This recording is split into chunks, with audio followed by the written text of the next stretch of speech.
My name is Ashish. I live in Beckenham. First of all, thank you so much for coming and giving us an opportunity to welcome us here.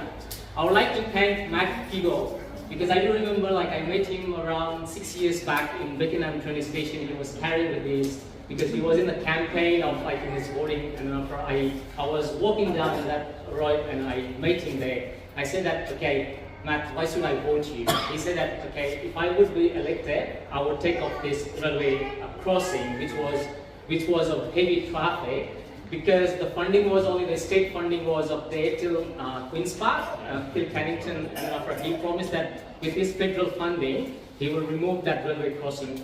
On behalf of Beckenham community, I would like to thank you for keeping your promises. Thank you so much.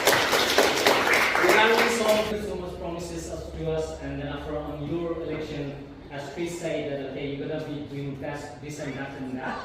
So the first, as an immigrants, and we all have our citizens over here. Some came around 30-40 years back, and I came around 18-19 years now.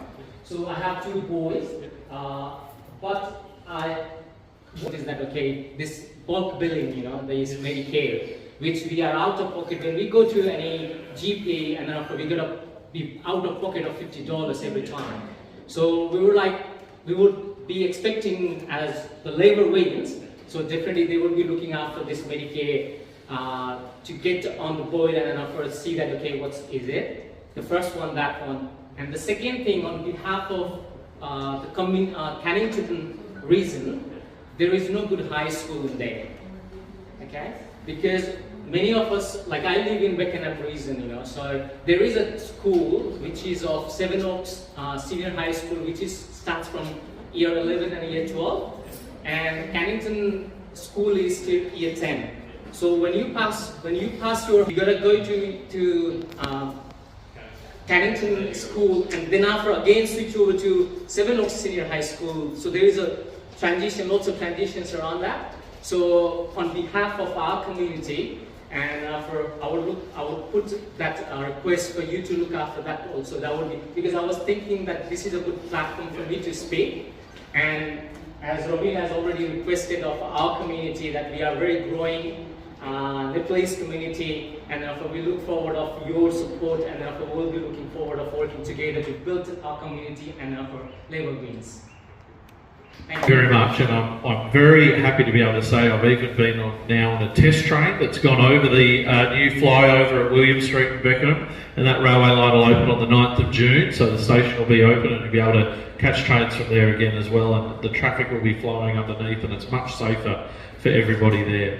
When it comes to Medicare and bulk billing, the Labor Party created Medicare, and we are absolutely committed to making sure that it continues to deliver on that universal access to healthcare that we committed to when we created it in 1984. And we're doing that in a few ways. So we have, as Trish mentioned, the urgent care clinics. So we've opened 8 of those urgent care clinics around Western Australia, including one in Gosnells. We're rolling out another 6 in Western Australia. There's, I think, 87 that are already rolled out nationally and another 50 to come. Those urgent care clinics are open 7 days a week. They're open well into the evening, night time, Monday to Friday as well. And they provide an opportunity for people to be able to walk in, access a GP that's 100% popular. And to be able to do that when they've got an urgent case as well. So it takes pressure off our emergency departments. A few years ago, we recognised that when we came into government, what had happened was that the rebate being paid to doctors through Medicare had been frozen for about a decade. But the costs of running medical practice have kept going up, and the gap fees that we've had to pay when we go to see a doctor have kept going up. And recognising this, a couple of budgets ago, we massively expanded an incentive payment, Medicare bulk billing incentive payment for doctors, where they were treating a child or someone on a concession card or a pensioner. And so they would get this extra amount of money through Medicare, but only if they bulk billed. So we really encourage that bulk billing. What we've committed to going into this election, an investment into Medicare of some $8.4 billion to be able to provide those incentive payments to a doctor for every patient they see, to incentivise them to bulk bill to not charge a fee to the patient, so that we don't have to pay those gap fees when you go to see your regular GP, not just an urgent care clinic.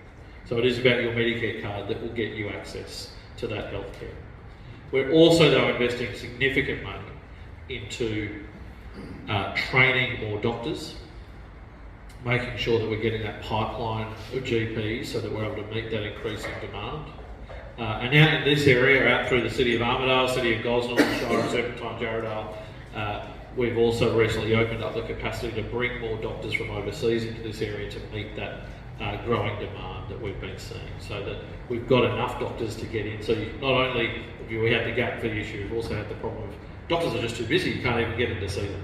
So the incentive payments, the changing to the regions, the urgent care clinics together, all come together to make sure that access to healthcare is available and it's affordable, because you'll be able to see a whole bill doctor. When it comes to schools, the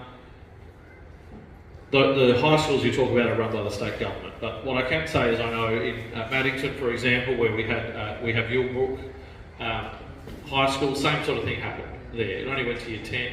Roleystone here, only went to year 10. You have to go down to Kelmscott Senior High School. Yulbrook, they've now started doing year 11 and 12 over the last few years. It's really about how the state government manages its high schools programs, but I'm very happy to engage with the local member there, Ron Sayo, who's the new state member for Cannington.